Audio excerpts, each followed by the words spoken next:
Hello, and thank you for taking time this weekend to join us here on KREM 2 News. I'm Cody Proctor, and this is the KREM 2 News Weekend Review. We know life gets busy, and it can be tough to keep up with all the news. So let's get you updated on some of the headlines from this past week.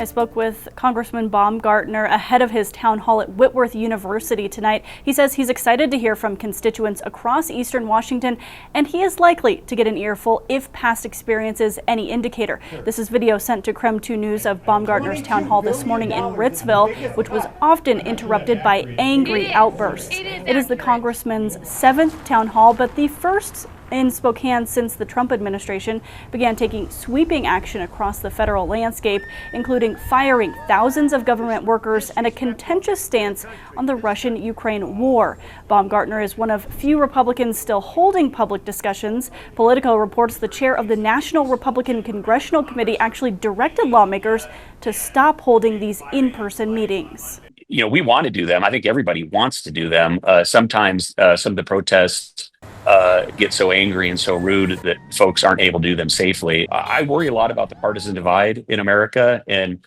how angry folks are getting. Now, we have seen backlash from voters angry at Republican lawmakers at the state and federal level in places across the country like Idaho and North Carolina. Baumgartner says some of those critiques are legitimate, but says most of it is, quote, people playing politics. And he largely supports what the Department of Government Efficiency has done with those federal cuts, saying the Trump administration would be the first to admit some mistakes with how those were carried out. Anybody that's worked in government knows that there is a lot of waste, fraud, and abuse. That's not fair to our kids and our grandkids. We got to get this country back on track. Now, we could see more protests outside tonight's event and a full house inside. Free tickets were all quickly claimed, according to Whitworth's website. Tonight, our Connor McAvoy will have more from inside the event. Shannon Mowdy, KREM 2 News. It was a crowd of booing at Monday night's town hall. Congressman Baumgartner says that was expected.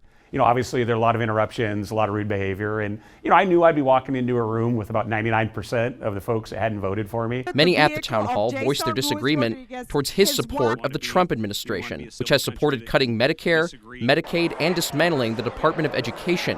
In addition, President Trump has made repeated claims for expanding U.S. control of the Panama Canal and Greenland. If we could get Greenland peacefully, I'm all for it, and we should have never given up Panama. Attendees asked their questions. However, many felt their answers were unresolved due to the crowd's response. Fifth-year Whitworth student Molly Hansen asked the congressman about his support for a bipartisan bill known as the Protect Our Probationary Employees Act, aiming to assist federal workers who were laid off in the Trump administration. She says he didn't answer the question, and the crowd didn't help. I felt like because he had so many questions that were an attack at him earlier, people who had a lot of concerns, they're all valid. He was expecting a question from me that was another attack. Hansen says Monday's town hall showed there needs to be a compromise in how they're conducted. I was worried that during my own question even, that they were going to respond poorly to it because I was in support of something that he had done in the past. She says going forward, she hopes town halls are done civilly. And there might be 1,000 steps before we actually do anything productive. But doing nothing is the worst thing we could do. Outside Thrive International, their sign reads, "We are all neighbors." That's how many Ukrainian refugees feel when they came to the United States to escape the war against Russia. But recently, many using their services feel their neighborhood may change. This comes as President Donald Trump's previously expressed interest in deporting thousands of refugees. It's an environment Spokane refugee Timofey Shimoda and his parents say is one they don't want to return to. My home in Ukraine is attacked by a Russian missile, and there's no place to return for us. It just doesn't exist no more. Shimoda family came to the United States nearly a year ago from the Kyiv region. They were one of several who shared their story to visiting Congressman Michael Baumgartner. He responded to the stories by talking to them about what he says is the reason large deportations are a possibility under the Trump administration. Over the last 4 years, there was almost no control primarily at our southern border, and over 12 million people entered the country, many of them claiming to be refugees that were not actually true refugees. He says while the situation is uncertain, he will bring the stories he heard from multiple refugees to the president. What I want to communicate to the president and the executive branch that despite the problems from government officials in Washington State and Spokane, that we still need to protect the Ukrainian community. The Shimodas say they believe the congressman will deliver on his word, hoping changes under the current administration are made. He's able to bring this topic up and maybe find a solution for us to stay in here. Up next on the KREM 2 News Week in Review. They all came in and surrounded us. He says, quote, the fact that ICE was waiting for Mr. Ruiz Rodriguez while he was on his way to court clearly showed that someone shared this information.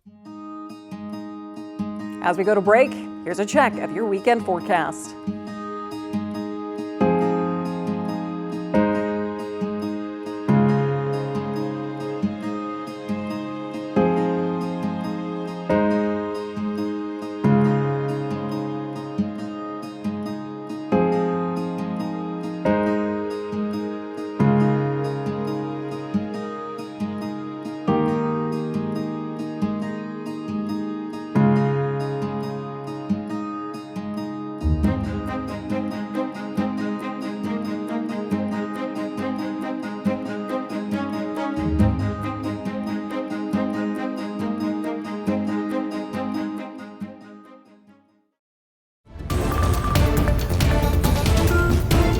Welcome back to the KREM 2 News Week in Review. Before we get back to this week's headlines, we want to remind you you can get the latest news and weather forecast anytime you want on KREM 2 Plus. It's our streaming app you can watch on your TV, and best of all, it's free. We hope you'll check it out, but now let's get back to the Week in Review.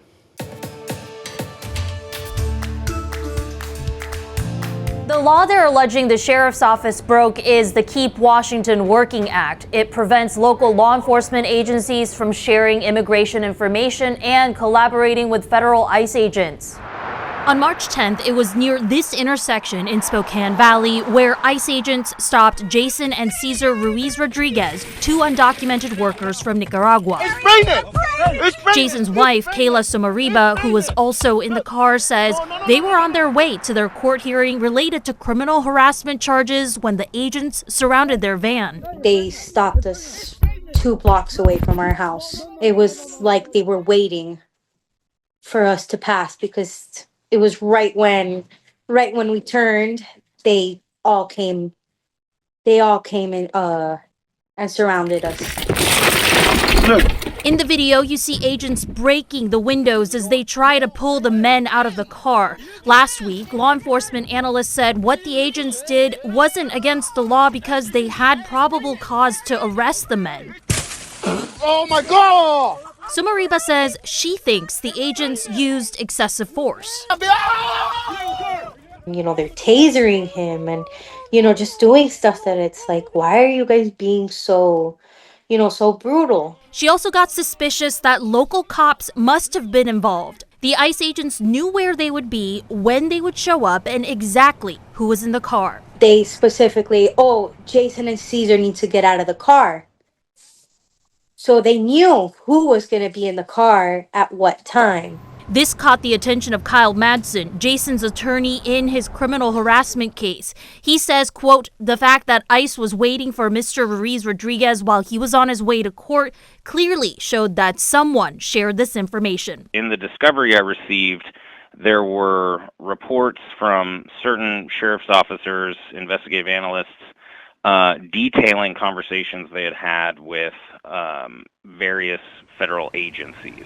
It was pretty clear they were collecting immigration information, which under Keep Washington Working is a violation of the law. Madsen's motion included this report from a Spokane County Sheriff's digital analyst last year. They discussed the immigration status of Ruiz Rodriguez, their country of origin, and how they entered the U.S. through Florida. Madsen alleges his client was denied due process for his criminal harassment charges because now he is detained in Tacoma with a possibility of deportation. Is that a right that everybody has regardless of immigration status? Yes, absolutely. He should have been able to enjoy the same trial rights that all residents of Washington are able to enjoy. We have reached out to the Spokane Sheriff's Office for comment, and they said, quote, "We are aware of the defense attorney's claim. However, we did not violate Washington law, but he is welcome to his opinion as part of his client's defense." The brothers remain detained in Tacoma. For Facing Race, Sharon Yu, KREM 2 News. Coming up. These proposals would bring about the biggest tax hike in state history. It would also tinker with the state's sales tax for the first time since the early 1980s.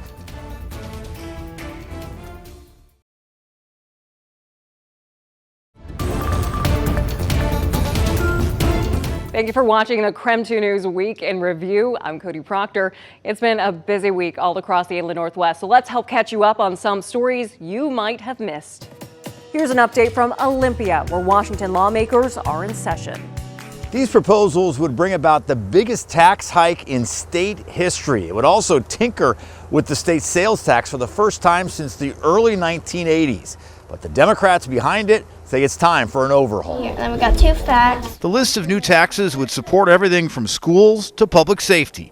Without increasing taxes, cops, kids, and most state-supported services would see drastic cuts, according to Senate Democrats, who believe the public is behind them. The voters are really interested both in making sure that wealthy people and businesses pay their fair share of the tax burden in our state, and that they don't want to see vital services cut. First on the list, a new financial intangibles tax targeting the state's wealthiest 4,300 residents.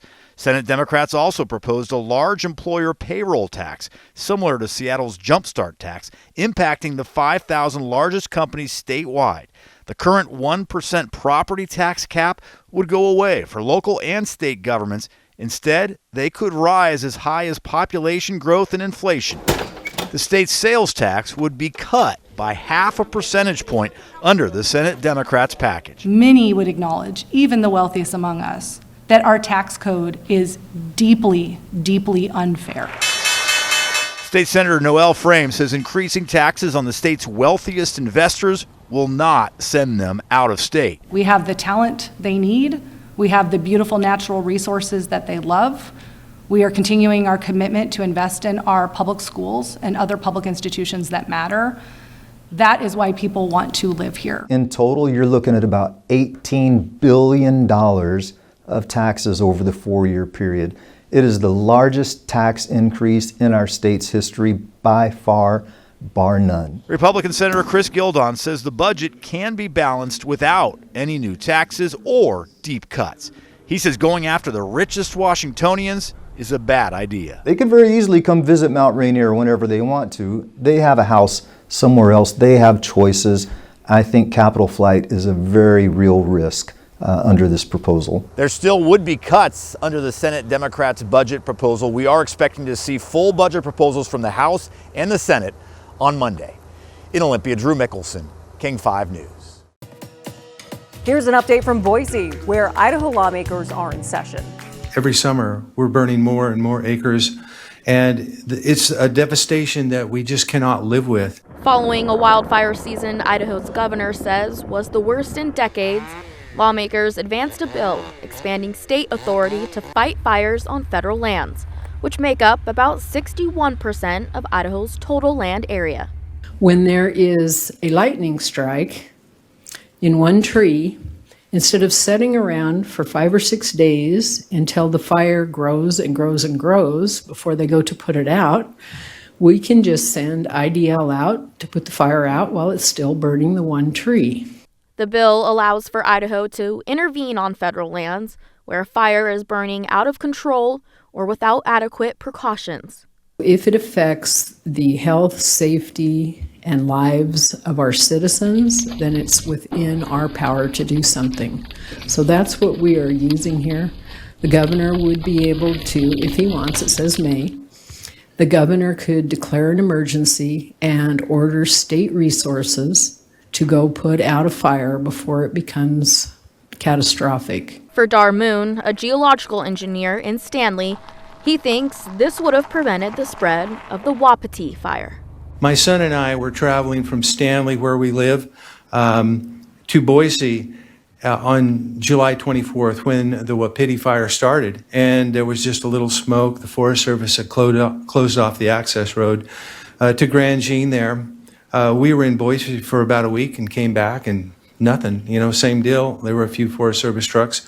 Smoke was still coming, but nothing was done about it. And unfortunately, just a few weeks later, it blew up into a catastrophe. The cattle associations and local loggers are behind the idea too.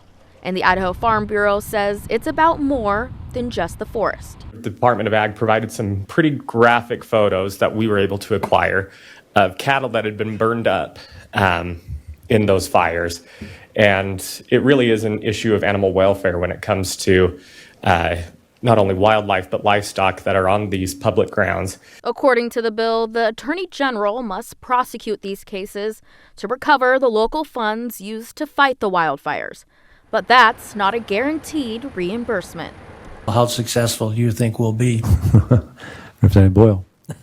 Thank you, Mr. Chairman. Representative, I would hope with this new administration that we would be quite successful, that they would agree to pay. Still ahead on the KREM 2 News Week in Review.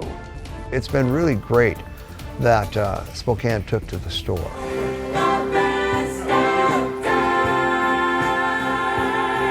The loyalty of the people to 4,000 holes is kind of remarkable. I can't account for it, Before we wrap up this edition of the KREM 2 News Week in Review, we have one more story you might have missed this past week.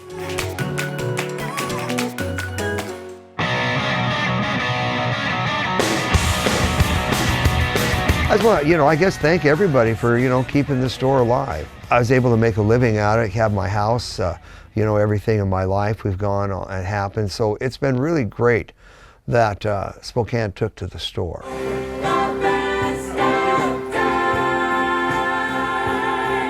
The loyalty of people to 4,000 holes is kind of remarkable. I can't account for it, People would say, well, I'm the store. Well, if I didn't have really good records, people wouldn't come in and talk to me. So I still always think it's the records, it's the store, it's the magic of a music store. When I was a kid, one of the first record stores I went into was the Record Rack at Shadle. And they also had Vox guitars and amps, so that was cool too. But when I walked in, I saw church. I couldn't believe this room was filled with so many interesting things. The beautiful part about this job, it's a fun job. We sell fun. It makes people happy, and so the environment is just awesome. It's always been great for that, but my main problem is that I've been here for hours, and generally 6.5 days a week, because there's always something to do on Sundays. So that's been a great relief, and I haven't found myself missing it. The high point for my store is all the wonderful people I've met. I've got some lifelong friends that, affect my life today. A wonderful circle of people. Bob's customers are absolutely amazing, and they have been so extremely welcoming and thankful that I've been able to keep the store alive and open. Very big shoes to fill. And I hope to continue those working in those shoes and filling those shoes, and really excited about it. I'd love to see this store go on way past me. It'd be just awesome if the life of the store would continue. And it's doing well. It's going to do okay. Thank you for spending part of your weekend with us on the KREM 2 News Week in Review. Be sure to keep it here on KREM 2 for more news and weather updates. I'm Cody Proctor. Thanks for watching.